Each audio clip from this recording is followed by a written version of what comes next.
야곱이 형 에서를 만나기 전날 밤에 형이 두려워서 밤새 천사를 붙들고 울며 매달렸습니다. 하지만 야곱은 이럴 필요가 없었죠.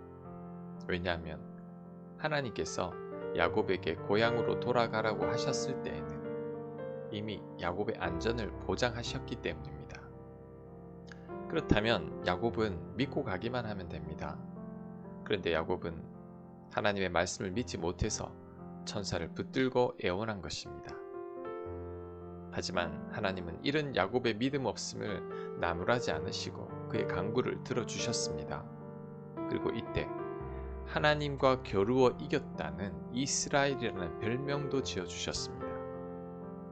그런데 사람이 어떻게 하나님과 겨루어 이길 수 있습니까? 사람은 절대 하나님을 이길 수 없습니다. 그렇다면 하나님께서 야곱에게 하나님과 겨루어 이겼다는 별명을 지어주신 이유가 뭘까요? 하나님께서 저 주신 것입니다. 아버지가 어린 아들과 팔씨름을 할 때 일부러 져주기도 합니다. 그러면서 아들이 힘이 많이 세졌다고 웃습니다. 아들이 기살려 주느라 져준 것이죠. 마찬가지로 하나님은 아직 믿음이 없는 야곱을 생각해서 이번엔 져준 것입니다. 야곱이 워낙 절절히 매달리며 간구했기 때문입니다. 야곱이 때를 쓰니까 져준 것입니다. 그렇다면 우리도 믿음은 없지만 야곱처럼 악착같이 매달릴 줄은 알아야 합니다. 못난 야곱에게 져주신 하나님께서 우리가 너무나 절실히 원하면 때로는 져주십니다. 아버지가 아들에게 팔씨름을 져준 것처럼.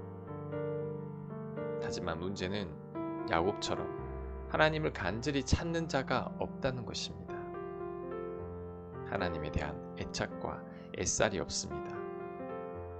믿음이 없으면 야곱처럼 간절히 매달릴 줄은 알아야 하는데 우리는 하나님께 매달리지도 않습니다. 그래서 하나님을 만나지 못하는 것입니다. 믿음이 좀 없어도 괜찮습니다. 우리가 부족하고 연약해도 괜찮습니다. 대신 야곱 같은 간절함은 있어야 합니다.